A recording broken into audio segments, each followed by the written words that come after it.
ಮಂಗಳೂರು ಎಂದಿಗಾದ್ರೂ ಬೆಂಗಳೂರು ಆಗುತ್ತಾ? If Bangalore can be Silicon Valley of India, we want to be the Silicon Beach of India. ದಿನ ಉದಯವಾಣಿಯಲ್ಲಿ ನೋಡಿದ್ವಿ ನಾವು. ಇಲ್ಲ ಉಡುಪಿಯಲ್ಲಿ ಒಂದು ಕಂಪನಿ ಬರ್ತಾ ಇದೆ, ರೋಬೋಸಾಫ್ಟ್ ಅಂತ. ನಮ್ಮ ಜೊತೆ ರೋಬೋಸಾಫ್ಟ್ ಸಂಸ್ಥೆಯ ಸ್ಥಾಪಕರಾದಂಥ ರೋಹಿತ್ ಭಟ್ ಅವರು ಇದ್ದಾರೆ.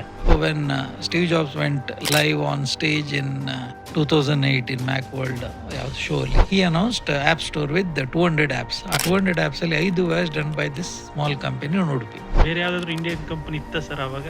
ಇಲ್ಲ, ಒಂದು ಉಡುಪಿದು ಕಂಪನಿ ಲೋಗೋ ವರ್ಲ್ಡ್ ಎಲ್ಲ ಆಪಲ್ ಸ್ಟೋರ್ ಅಲ್ಲಿ ಒಂದು ಕಾಣಿಸ್ಲಿಕ್ಕೆ ಶುರು ಆಯ್ತು. ಅದಾದ ಕೂಡಲೇ .com ಕ್ರ್ಯಾಶ್ ಆಯ್ತು.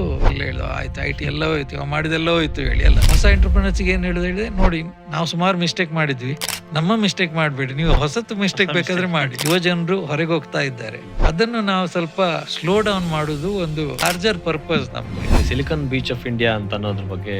ಸಿಲಿಕಾನ್ ಬೀಚ್ ಹೇಳಿದ್ರೆ ಕಾಸರಗೋಡಿಂದ ಕಾರವಾರ, ಇದು ನಮ್ಮದು silicon beach. This is our ಕಲ್ಪನೆ. ನಮ್ಮ ರೀಜನ್ ಅಲ್ಲಿ 2034 ಒಳಗೆ 2 ಲಕ್ಷ IT ಎಂಪ್ಲಾಯೀಸ್ ಬರಬೇಕು ಅಂತ ನಮ್ದು ಸಿಲಿಕಾನ್ ಬೀಚ್ ಪ್ರೋಗ್ರಾಮ್ ಇದೊಂದು ವಿಷನ್. ವಿಕಸಿತ್ ಭಾರತ್ 2047 ಅಲ್ಲಿ 30 ಟ್ರಿಲಿಯನ್ ಆಗ್ಬೇಕಿದ್ರೆ ದ ನೆಕ್ಸ್ಟ್ 100 ಸಿಟೀಸ್ ಗ್ರೋ ಆಗ್ಲೇಬೇಕು. ನಿಮ್ ಸ್ಟೋರಿ ಒಂಥರ ನಮ್ಗೆ 0 to 1 ಸ್ಟೋರಿ ಅಂತ. ನಮ್ಮ ಮಂಗಳೂರಿನವರು, ಉಡುಪಿಯವರು ತುಂಬಾ ಎಂಟರ್ಪ್ರಿನರ್. ಅವರು ಇದು ತೋರಿಸಿದ್ರೆ ಸಾಕು, ಮತ್ತೆ ಬೇರೆಲ್ಲ ಅವ್ರು ಮಾಡ್ತಾರೆ.